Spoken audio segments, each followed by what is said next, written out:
Hello good afternoon students, how are you?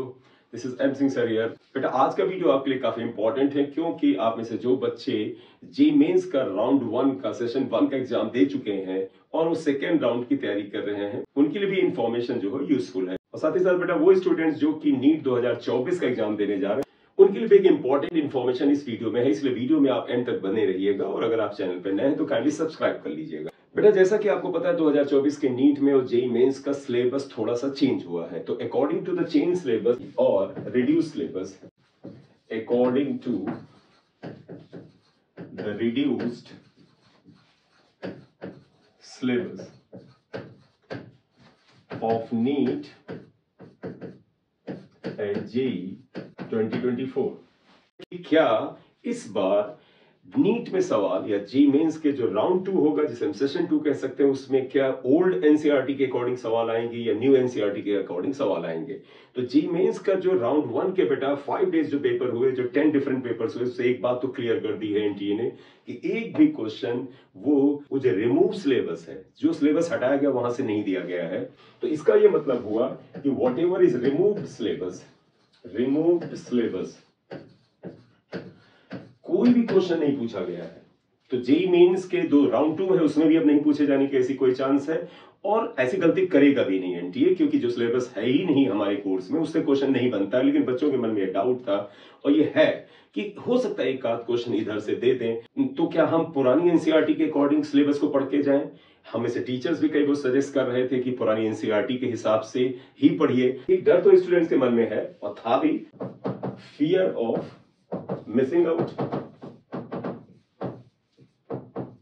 यानी FOMO. मन में डर आता है कि ऐसा ना हो कोई चीज हम मिस करके जाएं, वो एग्जाम में आ जाए। आपको मैं बड़ा क्लियरली बता दूं, कॉन्फिडेंस से बता दूं कि जेईई मेंस का जो सिलेबस आया 2024 के जो सेशन 1 में, उसमें एक भी क्वेश्चन जो था वो नई एनसीईआरटी से बाहर का नहीं आया। तो अब आपको क्या करना चाहिए? तो न्यू एनसीईआरटी के हिसाब से ही आपको तैयारी करनी चाहिए। साथ ही साथ आपको याद होगा एक्सपेरिमेंट बेस्ड क्वेश्चन पे काफी जोर दिया गया था कि कुछ 17-18 एक्सपेरिमेंट डिफरेंट सब्जेक्ट्स में एंड में मार्क किए हैं, तो वहां से क्वेश्चन। तो फिलहाल जो सेशन 1 था उसमें कोई स्पेसिफिक ऐसा क्वेश्चन नहीं लगा जो कि लगे कि उसके लिए आपको अलग से एक्सपेरिमेंटल प्रिपरेशन करनी पड़ेगी। तो इस तरह का जो प्रेशर है कि एक्सपेरिमेंट पर बेस्ड जो क्वेश्चन है, क्या कुछ ऐसे क्वेश्चन होंगे जिनमें कि हमें एक्सपेरिमेंट से डील करना आना चाहिए कि भैया एक्सपेरिमेंट कैसे करते हैं। आप में से कई बच्चे नॉन अटेंडिंग स्कूल से 12th कर रहे होते हैं, कई बच्चे ऐसे हैं जो ऐसे स्कूल्स में गए हैं जहां पर प्रैक्टिकल बहुत नहीं कराए गए या प्रैक्टिकल कराए गए हैं, तो केवल और केवल जो बोर्ड में पूछा जा रहा है उतना ही करा दिया गया है। तो आपके मन में आ रहा होगा कि कुछ क्वेश्चंस ऐसे आएंगे जिनमें स्टूडेंट्स को एक प्रैक्टिकल स्किल डेवलप करना होगा। तो ऐसा कोई क्वेश्चन सेशन 1 में जेईई मेंस में नहीं पूछा गया। इसका मतलब है कि नीट जो 2024 है उसमें भी एक भी क्वेश्चन ऐसा पूछे जाने का चांस नहीं है जिसके लिए आपको एक्सपेरिमेंटल नॉलेज इस आधार पे होना चाहिए कि बगैर लेबोरेटरी गए हुए आपसे क्वेश्चन नहीं होगा। ऑलरेडी बेटा फिजिक्स के अकॉर्डिंग मैं अगर बता दूं, एक्सपेरिमेंट बेस्ड क्वेश्चन ऑलरेडी आते रहे हैं और आपको पता भी नहीं चलता है कि इसमें एक्सपेरिमेंट से रिलेटेड कुछ एडिशनल एफर्ट करने पड़ते हैं, क्योंकि वो क्वेश्चन ऐसे होते हैं जिसमें आपको सिर्फ उस एपरेटस के कंस्ट्रक्शन को, उस एपरेटस से रिलेटेड टर्म्स को आपके दिमाग में क्लियर होना चाहिए, और ऐसा कुछ नहीं होता है। इवन ऐसे न्यूमेरिकल आपके जो बुक्स हैं उसमें ऑलरेडी शेयर किए जाते रहे हैं, तो उसके लिए कोई अलग से प्रिपरेशन जैसा नहीं दिख रहा है। फिर भी फ्रॉम द सेफर साइड जो आपको टीचर्स जो है एक्सपेरिमेंट बेस्ड कुछ न्यूमेरिकल पर फोकस करा है, उनको कर लीजिएगा, उसमें कोई भी प्रॉब्लम नहीं है। लेकिन फियर ऑफ मिसिंग आउट जो है, जो आपके मन में फोमो बना हुआ है कि कहीं ऐसा क्वेश्चन न पूछ लिया जाए जो कि पूरी एक्सपेरिमेंटल स्किल पर बेस्ड हो, ऐसा कोई भी क्वेश्चन पूछे जाने का चांस नहीं है on the basis of the JEE Mains 2024 session 1 questions. Correct? तो बेटा फाइनल वर्ड ये है कि final words for NEET 2024 and JEE session 2 क्या कि न्यू एनसीईआरटी को ही पढ़ें, एनसीईआरटी को ही पढ़ें, बाहर से कोई क्वेश्चन नहीं आएगा। दूसरा, एक्सपेरिमेंट बेस्ड क्वेश्चंस को लेकर पैनिक न करें, न करें। क्वेश्चन हो जाएंगे आपसे, जैसे आप तैयारी करके जा रहे हैं, खूब अच्छे से पढ़ के जा रहे हैं, जिस तरह के सवाल आपके टीचर्स करा रहे हैं, जिस तरह के आप क्वेश्चंस ऑलरेडी न्यूमेरिकल वगैरह करते जा रहे हैं, उनको कर एक्सपेरिमेंट बेस्ड क्वेश्चंस के लिए एडिशनल एफर्ट करना और फियर रखना नहीं होना चाहिए। बहुत ईयर्स के एक्सपीरियंस में आपको एक चीज बताऊं कि पेपर तो करने वाला आएगा, तो आप ध्यान रखिएगा कि जो पेपर होगा, मैं नीट की बात कर रहा हूं और जेईई मेंस के लिए भी, तो करने वाला आएगा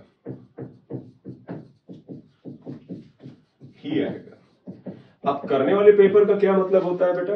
कई बार आप कम प्रिपेयर्ड होते हैं, तो जब एग्जाम से निकलते हैं तो आप आएंगे, कहेंगे अरे ये एग्जाम में नहीं आया, अब आ गया पेपर। तो पेपर तो करने वाला आएगा, आप बहुत अच्छे से प्रिपेयर्ड, आपने खूब प्रैक्टिस कर रखी, तो एग्जाम के दौरान 3 घंटे 20 मिनट के अंदर आपको पेपर आएगा और उसी टाइम में आएगा जितने टाइम की उसमें जरूरत है। अब अगर आप थोड़ा लेस प्रिपेयर्ड हैं और आप बेमतलब का फियर लगे हुए हैं कहीं पर ऐसे क्वेश्चंस जो मैंने नहीं तैयार किए वो आ जाएं, तो आपको भैया एग्जाम हॉल में अगर पेपर नहीं आएगा तो एग्जाम हॉल से बाहर आएगा। इसका क्या मतलब हुआ? आप जब एग्जाम हॉल से बाहर निकलते हैं, अपने फ्रेंड्स में जाके क्वेश्चन पेपर को डिस्कस करते हैं, तब आपको आता अरे वहां पर क्यों नहीं स्ट्राइक किया, ये तो मैं कर सकता था। कुछ क्वेश्चंस ऐसे होते हैं जो आप जा करके जब 2 4 5 घंटे बाद रिलैक्स होते हैं, घर पे जाके उनको देखते हैं, उनका सोल्यूशन देखते हैं, तब आपको लगता है अरे यार ये क्यों नहीं हुआ।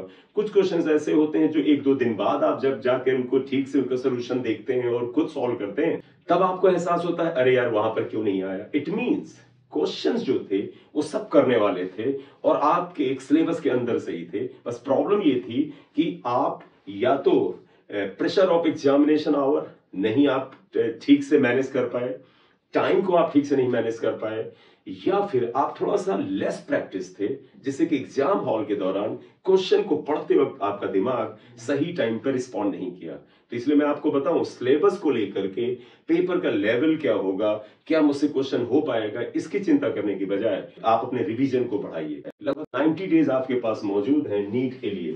इन 90 डेज की आप एक बढ़िया स्ट्रेटेजी बनाइए। Make strategy.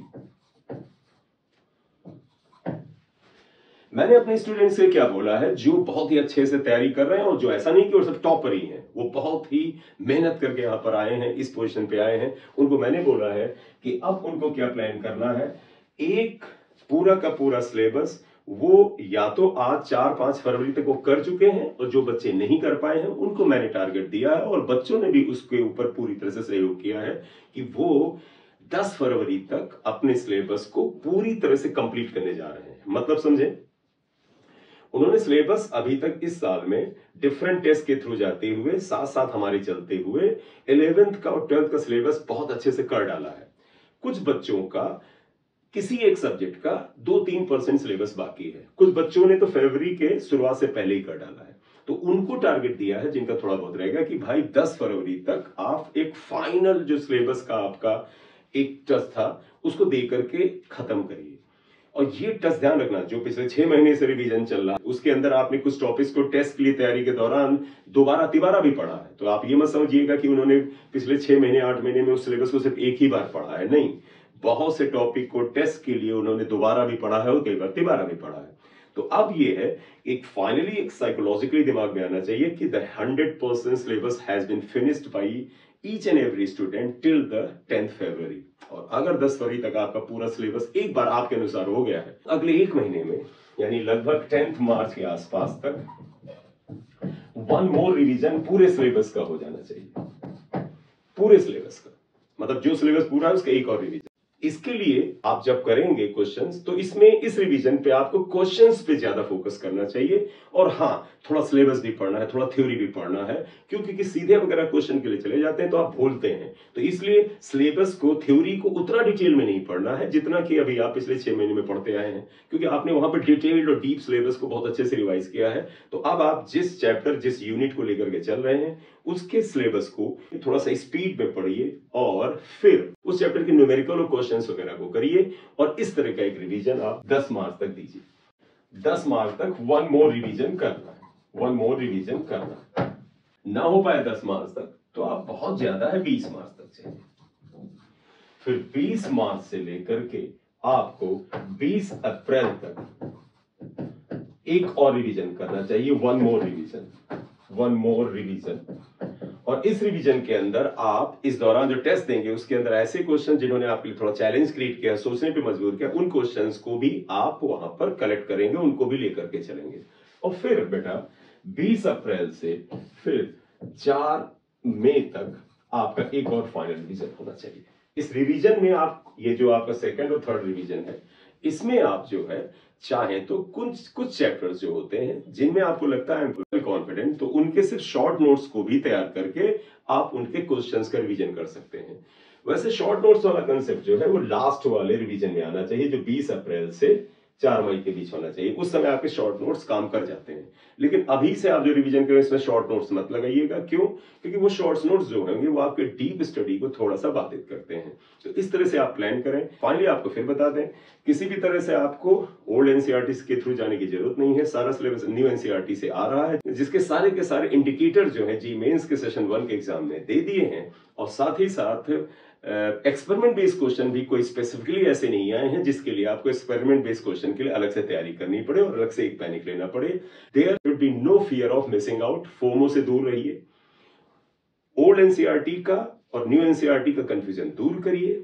Experiment based question के लिए बड़ा अलग से प्रयास करना बहुत जरूरी है। इस भय से दूर रहिए। अगर आप अलग से उसके लिए कुछ क्वेश्चंस करते हैं वो वेल एंड गुड है, लेकिन उसको लेकर के आप पैनिक मत लें।